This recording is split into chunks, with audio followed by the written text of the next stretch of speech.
गुरुजी, अवचेतन मन से अचेतन मन में जाना थोड़ा कठिन लग रहा है, मतलब समझ में नहीं आ रहा। तो कैसे करें? अवचेतन मन चेतन मन से 9 टाइम्स ज़्यादा स्ट्रॉन्ग होता है। अचेतन मन खुद ही स्वयं को प्रकट करता है, खुद ही चेतना की अवस्था में आता है। जैसे आप गाड़ी चला रहे होते हैं, तो आप अवचेतन मन से ही गाड़ी चलाते हैं, क्योंकि आपको सब मालूम है कहाँ पर क्लच है, कहाँ ब्रेक है, कहाँ एक्सेलरेटर है। लेकिन जब भी कोई आकस्मिक घटना होने लगती है, तो 1 सेकंड पहले ही अवचेतन मन चेतन मन को संपर्क करता है। अगर आप जागरूक हैं, तो एकदम ही गाड़ी को सँभाल लेंगे और कोई भी आकस्मिक घटना हो रही है, उससे बच जाओगे। अगर आप चेतन नहीं हो, तो घटना घट सकती है।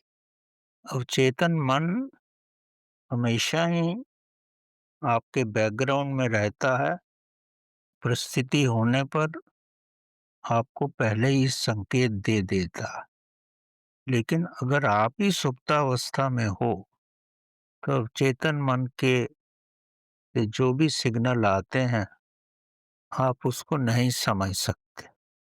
जैसे आप चल रहे हो, चलते-चलते कोई सामने खड्डा आ जाता है, आप जागरूक नहीं हो, अवचेतन मन से ही चल रहे हो, तो खड्डे में पैर पड़ने से पहले ही अवचेतन मन आपको सिग्नल दे देता है।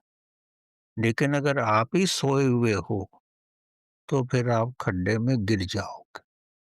अवचेतन मन बड़ा शक्तिशाली मन है, वो हमेशा ही काम करता रहता है। इसको दूसरे रूप में समझो, आपका जो जागरूक मन है, वो आपकी कंपनी का चेयरमैन है और जो अवचेतन मन है, उसमें बहुत सारे वर्कर हैं।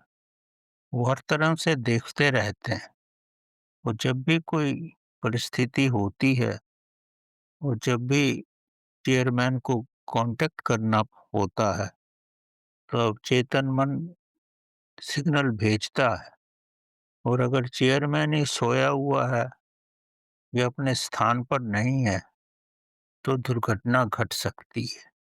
तो इसको इस रूप में समझो, अगर आप जागरूक हो, तो आपको हमेशा ही अवचेतन मन से संकेत मिलते रहेंगे। आपको कुछ करना नहीं है, आप केवल जागरूक रहो। अवचेतन मन बहुत प्रभावशाली है, हर रूप में समय से पहले ही आपको जागरूक करने की कोशिश करता है। जैसे आप किसी गलत काम में जाना चाह रहे हो, चेतन मन आपको सिग्नल देता है, लेकिन अगर आप फिर भी जाना चाहते हो, तो अवचेतन मन हट जाता है। तो अगर आप चेतना में हो, तो आपको हर तरफ से सहायता मिलती रहती है। ये बड़ा ही कॉम्प्लेक्स मैकेनिज़्म है और खुद भी आप जीवन में इसका अनुभव कर सकते हो और आपने इसको कई बार अनुभव किया भी होगा, लेकिन आपको इसका स्मरण नहीं है। अगर आप स्मरण करो, तो आपको पूर्ण रूप में ज्ञात हो जाएगा कि अवचेतन मन हमेशा ही सहायता के लिए आतुर रहता है और हम खुद ही सोए रहते हैं। आपके घर में आग लग जाए, आप तो सोए हुए हैं, लेकिन अवचेतन मन गर्म हवा भेजता है, लेकिन आप अगर सोए हुए हैं, तो वो कुछ नहीं कर सकता। अगर आप जागरूक हैं, आप तुरीयावस्था में हैं, तो आपको एकदम आभास हो जाता है। अवचेतन मन हमारा बहुत बड़ा सहायक है चेतन मन से 9 टाइम ज़्यादा स्ट्रॉन्ग है और हमेशा ही हमारी सहायता करने में तत्पर रहता है।